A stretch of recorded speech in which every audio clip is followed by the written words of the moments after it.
नमस्कार, आप देख रहे हैं देश रोजाना और मैं हूं बेनजीर हाशमी। शुरुआत करते हैं आज के हेडलाइंस के साथ। नोएडा गौतम बुद्ध नगर में धारा 144 हुई लागू। सड़कों व सार्वजनिक स्थानों पर नमाज पढ़ने और पूजा करने पर लगा बैन। मणिपुर के वायरल वीडियो पर हंगामे के बाद राज्यसभा को कई घंटों के लिए किया गया स्थगित। 28 जुलाई को हो सकती है सुप्रीम कोर्ट में सुनवाई। महाराष्ट्र में कोविड सेंटर स्कीम मामले में संजय राउत के 2 करीबियों को ईडी ने किया गिरफ्तार। महाराष्ट्र के रायगढ़ में लैंडस्लाइड से 5 लोगों की हुई मौत। 60 से ज्यादा फंसे होने की आशंका। 75 लोगों को निकाला गया। महाराष्ट्र के 4 जिलों में बाढ़ जैसे हालात। रायगढ़ में चट्टान खिसकने से एक गांव के 48 घर बहे। 10 की हुई मौत। 120 लोग मलबे में दबे। गुजरात के अहमदाबाद में भीषण सड़क हादसा। देख रहे लोगों को तेज रफ्तार जैगुआर ने कुचला। 9 लोगों की हुई मौत। 15 लोग हुए घायल। मणिपुर में 2 महिलाओं को नग्न अवस्था में घुमाया गया। एक गिरफ्तार। सुप्रीम कोर्ट बोला सरकार को वक्त देते हैं, कदम उठाए, कुछ नहीं हुआ तो हम एक्शन लेंगे। उत्तराखंड के नमामि गंगे प्रोजेक्ट में करंट से 15 लोगों की हुई मौत। सीवर ट्रीटमेंट प्लांट में मौजूद 22 लोग आए चपेट में। सीएम धामी घायलों से मिलने पहुंचे। मणिपुर में महिला के साथ हुई घटना पर बोले पीएम, कहा 144 करोड़ भारतीयों को शर्मसार होना पड़ा, किसी गुनाहगार को नहीं बख्शा जाएगा। अमेरिकी सैनिक बॉर्डर पार कर नॉर्थ कोरिया में घुसा। किम जोंग की सेना ने पकड़ा।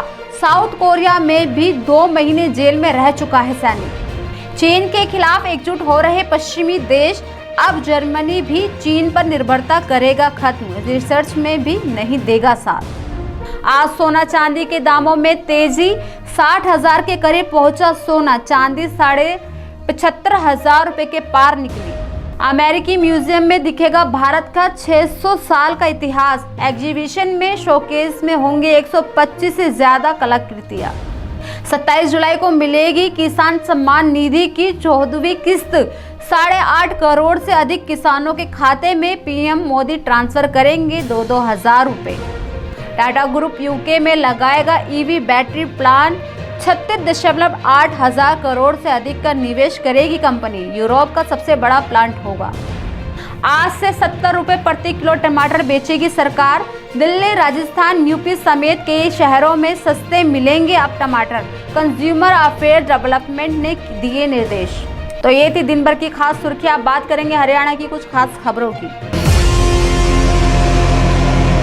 मुख्यमंत्री उड़नदस्ता की टीम ने गुप्त सूचना के आधार पर मुजेसर गांव में स्थित सीनियर सेकेंडरी स्कूल में छापेमारी की, जिसमें कई अध्यापक नाराजद पाए गए और ज्यादातर अध्यापक देरी से स्कूल पहुंचे, जबकि मात्र 4 अध्यापक समय पर ही स्कूल पहुंचे हुए थे। उड़नदस्ता की टीम ने अब रिपोर्ट बनाकर उच्च अधिकारियों को कार्रवाई के लिए भेज दिया गया है। एक गुप्त सूचना के आधार पर आज मुख्यमंत्री उड़नदस्ता फरीदाबाद की टीम के द्वारा मुजेसर के जो सीनियर सेकेंडरी स्कूल है, गवर्नमेंट स्कूल, वहाँ जब सुबह ड्यूटी मजिस्ट्रेट साहब के साथ जब चेकिंग की गई तो वहाँ टोटल जो 27 का स्टाफ है, जो पता चला 27 के स्टाफ में से 4 अध्यापक तो एब्सेंट ही मिले, लेट तक वो आए नहीं। 11 समय पे आ गए थे, वो 4 साढ़े 8 बजे आए, जबकि स्कूल का टाइम 8 बजे का है, तो 8:30 बजे आ गए थे। और बाकी और भी लेट आए, पर 4 आए ही नहीं लेट तक।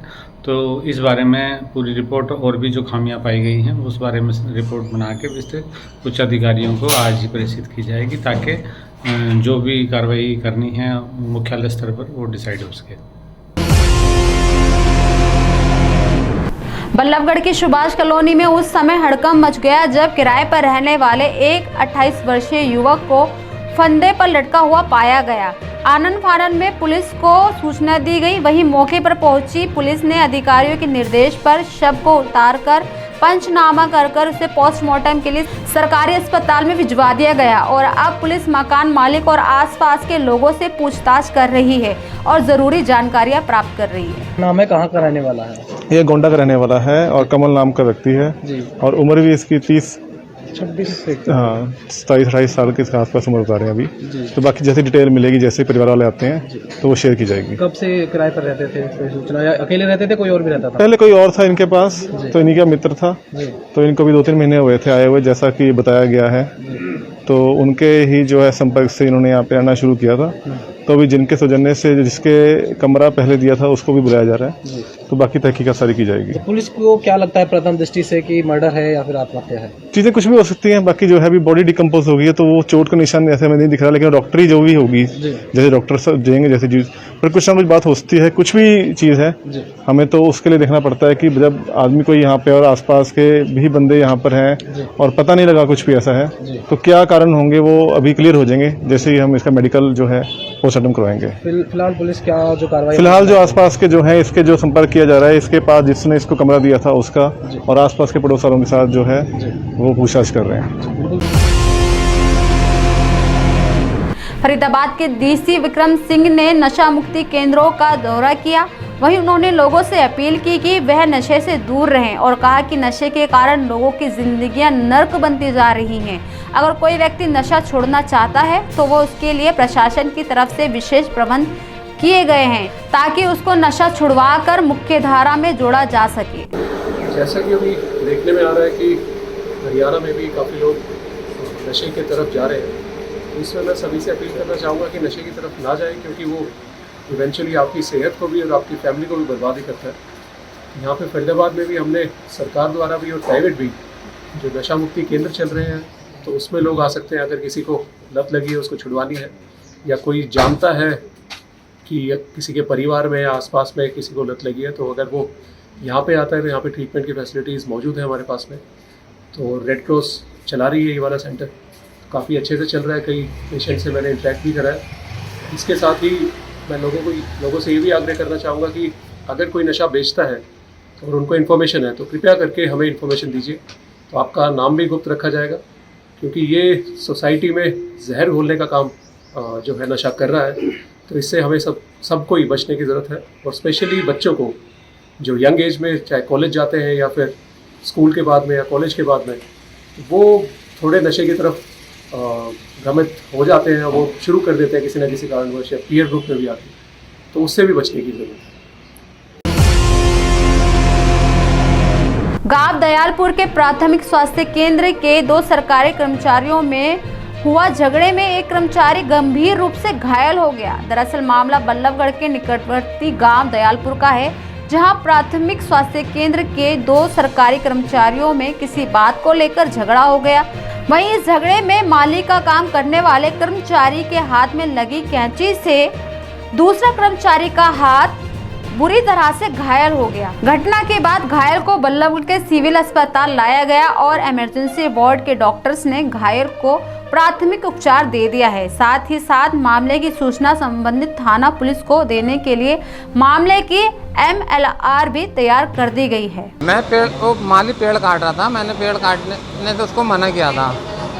पहले ही 2-3 बार मना कर चुका हूँ। आज मैं गया तो मैंने उसको खाली हाथ से यूँ करके मैंने अपनी तरफ को घुमाया, मैंने पेड़ मत काट, उसने एकदम मेरे को कैंची मारी है और ये मेरे हाथ में लगी है कैंची मारी, जिससे वो पेड़ काट रहा था। आप क्या काम करते हो? मैं ड्राइवर हूँ, मैं गाड़ी चलाता हूँ, डॉक्टर की गाड़ी चलाता हूँ। PHC दयालपुर में आजकल पोस्टेड हूँ और वो माली है, उसका भी नाम बाबूराम है। दोनों गवर्नमेंट के हैं? हाँ जी, वो भी परमानेंट है, मैं भी परमानेंट हूँ। तो कोई रंजिश हुई हो उससे पहले? नहीं है, पहले ऐसी कोई रंजिश नहीं है। पेड़ काटने के ऊपर? जी हाँ, वो पेड़ मैंने लगाया हुआ था, पेड़ बड़ा हो गया तो मैं उसको मना करता हूँ कि तू इस पेड़ को मत काट, मैं इसको अपने आप ही छटाई कर लूँगा। वो बार बार उस पेड़ को काट देता है। कौन सी जगह हुई थी घटना? ये PHC दयालपुर में। अभी मेरे पास एक मामला आया था, उस पीड़ित का नाम बाबूराम है, वो PHC दयालपुर में कार्यरत है। वो बता रहा था कि उसकी किसी सहकर्मी के साथ कुछ बहस हो गई। उसका सहकर्मी हमें माली है, वो कुछ पेड़ वगैरह काट रहा था, तो उसने बोला कि यहाँ पर तुम मत काटो, उधर जगह काट दो। इसी बातों पे बात आगे बढ़ गई और उसने कैंची से हमले करने की कोशिश करी। उसने जैसे एक हाथ से पकड़ा तो वो छूट कर उसके दूसरे हाथ में लग गई। जी, कितने टाँके आए हैं, क्या कुछ टाँके उसको तकरीबन 8 से 7 टाँके आए हैं। उसकी MLC बना के उसको सपोर्ट कर दी है। आगे जो प्रॉपर जो ट्रीटमेंट है, मेडिसिन इंजेक्शन वो दे दिया गया है। क्या ये दोनों गवर्नमेंट थे एम्प्लॉय? हाँ, ये दोनों हैं तो गवर्नमेंट एम्प्लॉयज़ हैं। तो क्या कार्रवाई की जा रही है? अभी MLC बनाई है। जो पेशेंट जो पीड़ित मेरे पास आया है उसकी चोट देखी गई है, चोट से हिसाब से उसकी मैंने MLC बनाई है। MLC बनाने के बाद संबंधित थाने को इसकी इत्तला की जाएगी। अभी सूचना दी नहीं है? अभी सूचना दी जाएगी। अभी MLC बस अभी बना के दी है। तो ये थी अभी तक की कुछ खास खबरें। कल फिर होगी मुलाकात ऐसी ही कुछ खबरों के साथ। तब तक के लिए बने रहिए हमारे साथ और देखते रहिए देश रोजाना। नमस्कार। हमारे साथ जुड़े रहने के लिए देखते रहिए देश रोजाना का यूट्यूब चैनल सब्सक्राइब कीजिए। साथ ही देश रोजाना की खबरें सबसे पहले देखने के लिए प्रेस कीजिए बेल आइकन।